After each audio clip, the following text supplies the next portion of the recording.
was like, just keep pushing, just keep pushing. I just cut it down to each table, each 5 kilometers. I just passed one, passed the next, and the last 8 kilometers, my legs were dying. But I was like, just keep going. I did it for my coach as well. I couldn't do it without my coach or my family or my friends. I saw my friends at the last 200 meters, and they were just cheering, and I can't. I have no words. Yeah, so I started running during COVID and I started like short, well, short enough, as in 3 or 4 Ks, and then I just gradually increased the distance week by week, month by month, and I was getting up to a decent amount of kilometers, and I just loved the long distance stuff. And I remember my first day in university, because I go to university in Manchester, you had to write a letter to your future self, and I was like, because I always watch these influencers doing all these crazy long distance, like ultra marathons, Ironmans, marathons. And I wrote a letter to myself saying, you will eventually complete a marathon when you have gotten this letter back. And when I handed up that letter, I just straight away signed up for the Manchester Marathon. And I was like, oh God, what did I just do? And it came up to the point where I was like, okay, I actually have to run a marathon now.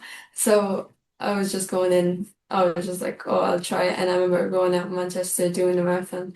It was probably one of the best experiences of my life as well, because the crowds were just there. I was getting such adrenaline.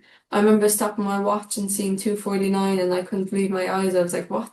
Because I was going in for like 3:15 and to see 2:49, I was like, did I like start my watch like 10 kilometers in, or like I And completely winged it. Like I was just going out every day, just doing like medium long runs, just easy pace, like nowhere near a sub 3 hour pace at all.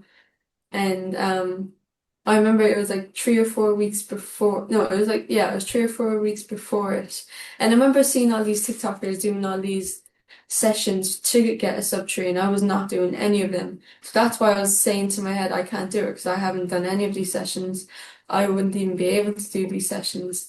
And 3 or 4 weeks, I was like, okay, I have to do an actual long run now. Because I've never done it. And I went out, I think I did 32 kilometers, and I tried to do like 3K at like goal marathon pace for a sub, but for a sub three, I was like, okay, we'll just try a sub 3 hour pace. And I did like 3 kilometers, and I was like, yeah, that's not gonna happen. And then I just did the rest of the run easy. And that was 3 or 4 weeks beforehand. And I was like, okay, yeah, sub 3 hours is not gonna happen. Let's just go for sub 3:15 or something. Oh yeah, because well, my dad was coming over to Manchester to see me do the Manchester one, and I heard that some of my friends were doing the half in Limerick, and my mom also wanted to see me finishing my race, but she couldn't come over to Manchester, so I was like, okay, I'll sign up for the Limerick one. I wasn't actually gonna do it. In my head, I was like, okay, I probably won't even do it. Like I'll have a marathon just completed, but I didn't really feel bad. So I came home and I was getting ready on the start line for Limerick. I was saying to everyone, I'm just gonna take it easy. I'm not gonna go hard. And then I remember going there, but you see all these people getting ready to go fast. And I just went out with some of the guys that were in front, and I was just holding on to that pace and coming across halfway, because halfway is when I kind of think about how I'm feeling, and that's when I know if I can push on or if I can't push on. And I remember getting to halfway and I was like, I feel really good, so I'm just gonna keep going. And yeah, I ended up winning. yeah, After I that was one of the reasons why I reached out to her because I used to see that girl for 2 years running past my job because like my job is only up the road there, 800 meters up, and Ava just lives over there. And I used to see her for 2 years.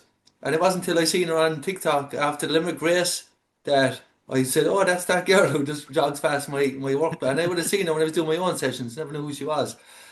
And I reached out to her, but and I seen a lot of a lot of commentary, a lot of negative commentary about it. And look, I advised her that it wasn't sensible. She knows it wasn't sensible to do, but when I seen the video of her and her mother there next to her, and her mother was tearful. Like, that's for me, that's a priceless moment. If someone said to me I could win my hometown marathon, my mum's going to be there, emotional. I mean, they're memories that you'll have for the rest of your life, and I would definitely do that in a heartbeat if I knew that was going to be the outcome.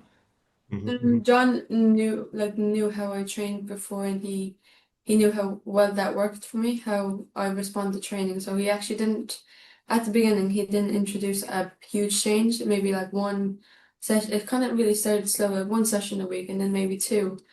So it was actually really kind of stayed around that 2 sessions a week, and the rest was just kind of whatever I wanted to do. And that was just where we met, like in the middle, and it worked really well. With Ava, And like I said, she's in college and she's doing kind of different hours. So I said, look, it's up to you how many easy miles you want to get in. Just whatever works out in your life. Because I know from working shift that it's very hard to follow your plan, and I never followed a plan in my life. I just took it session by session, and I still do because I know that what I did last, I have to change up the stimulus and do different things. And for Eva, like the first thing I identified when I met Eva was she just loves running, and I didn't want to take away that from her, that love that she has. My job was to try introduce stuff so she keeps up the love for running instead of thinking, these sessions are too hard and I'm getting stressed out going into Good. them. Was So that a I just pressure on you, John? Like, so, I mean, obviously, you're an incredible runner yourself. You're obviously coaching a lot of people know as well. But now to be coaching a 19-year-old and someone of this ability, not many coaches would probably have come across that too often. So, like, obviously, that was a new challenge to you as well, was it? yeah. Look, I suppose when even as a runner, I'm standing on the start line next to people like Kelvin Kiptum and Kipchoge, and I'm like, why am I even here? Pure imposter syndrome. And then when I get a chance to work with someone like Eva, definitely I was probably doubting myself at the start, but if anything came out of this from like, Eva might give me thanks as a coach. She does tell me, and that's all I need to know. Like, she actually gave me confidence in myself as a coach then because of how like if there was something I don't know everything, and if I don't know something, I'll try my best to find out about it, and that's the way it was with Eva. It was. no, I didn't really at all. I was going into the meeting, I think in Dublin. In Dublin, it was in the hotel. I felt completely out of place. I saw all of these people. I saw Anne-Marie, and I was like, "Oh my God!" And I don't even think she like they didn't really see me. So I was like, "Okay, she doesn't even know about me." And I saw the other girls as well, and I didn't think they knew my name, and so I just kind of was going in there. I was like, "Okay, I'm just gonna try my best and see what happens." And I was so nervous because I just felt so out of place. I thought these people were really fast and like everything. They So are. Yeah. yeah, But that no, must I be, knew that they were really yeah. fast. Yeah. But even I, that, I like, I left it. can't imagine, and even like, sorry, John, like for you, Eva, like, just what you just said there even is mind blowing when I think about like you prepared for Manchester yourself. You probably rocked up Limerick and you're to the start line. I know all of a sudden you're being brought in with the elites into this meeting room beforehand, and that must have been a monumental change alone. Never mind anything else. Yeah, it definitely was. I still couldn't believe the whole experience going in, like the hotel. Like, first of all, that, I was like, what?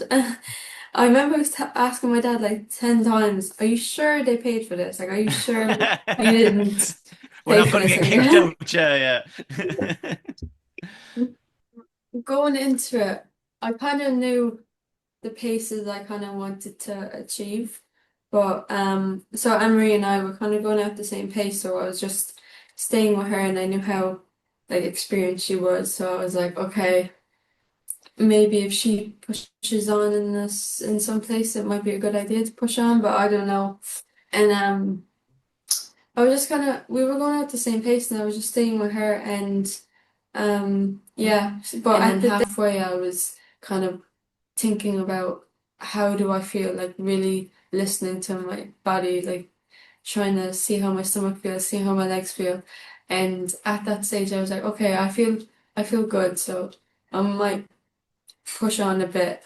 So I did push on a tiny bit, and then I think I got to like 15 to 10 kilometers left, and I was like, okay, I might have regret that, but But I just kept pushing on. I was like, okay, my legs are getting really sore now, but I just kept pushing on. And yeah, I remember 5 kilometers left. I was like, oh my gosh, I like thinking to myself, I might stop now. But I was like, there's no way you're stopping when there's 5 kilometers left. So just keep going, just keep moving one step in front of the other. And I remember seeing the 800 meters to the finish, and then I think I saw the 300 meters to the finish, and I thought it said 800 again. So I was like, Have wait, it gone the what wrong way? happened there? Like, yeah, I was like, like seeing things, am I going delusional? But then I got close and I saw 300 meters and I was like, thank God. But And yeah, it was a brilliant moment, and I think, and I'm not going to lie here, and I remember being on the myself and Andy spoke about it, Damien, our other co-host. I actually, like we said this, and three grown men, and we were like, we actually nearly felt like crying watching it. It was Yeah. just a beautiful moment for you. It was a beautiful moment as a coach and a runner. I think the whole story, we spoke about this again last week on the podcast last week. You know, you running alongside Anne Marie, John. In fairness, I saw the post you put up yourself about Anne Marie, an absolutely beautiful post as well. It was just like a scripted day almost for, like I said it as well last week. There's a lot of trouble in the world. There's a lot of trouble in Ireland at times, and this was just a moment I think that was magically uplifting from a runner's perspective, from a coach's perspective, from a spectator's perspective. I think it was a moment that people needed to see, and you know, like I don't know more what to say. It was just fantastic to watch it. So I can't imagine what it was to be in there at the end. You know. yeah, especially when you're doubting yourself the whole way as well, like even in training and then throughout the whole course, I was just doubting myself and then to be able to do it, it's amazing. Yeah. Yeah, no, it was definitely special. Like I said, it was one of the proudest days when I seen Ava come around because even like for I've been tipping away on the Back to Boston project and getting the club going and stuff like that. And I would have never imagined, like when I got the first email back off Yemen saying we have bibs for Cork, getting a few lads down there, and I had a couple of bibs for Dublin. I said I'll register myself in it just to go up and give the lads support, and then. After Limerick run, I met Ava, and it's just been an amazing year. For I think I did a lot of hard work, and I think God just said, "John, we're going to reward you with this young Yeah. girl Yeah. here." I Well, bet So when you set up the club, you didn't think you'd have a national champion this quick, did you? I yeah. know, yeah, and I can't even believe it. Like youngest champion, and even myself having a good race as well, and Yeah. to do that, and then because to be honest, with you, most of my training has been over the summer, even for the world champs, was basically Ava's training, and I was I'm giving going to her. take this opportunity. I think if anyone has listened in the last however long we're chatting, you would hear David say several times, you're trying to sort out flights back, you're paying for runners, you're fueling, etc., etc. If there is anyone listening who thinks they can support Ava in the journey ahead, I think I would say jump on this straight away. Give her all the support you can, whether it's a business or whether you have products, etc., shoes. I think now is the time to get behind Ava and let's get the best out of her.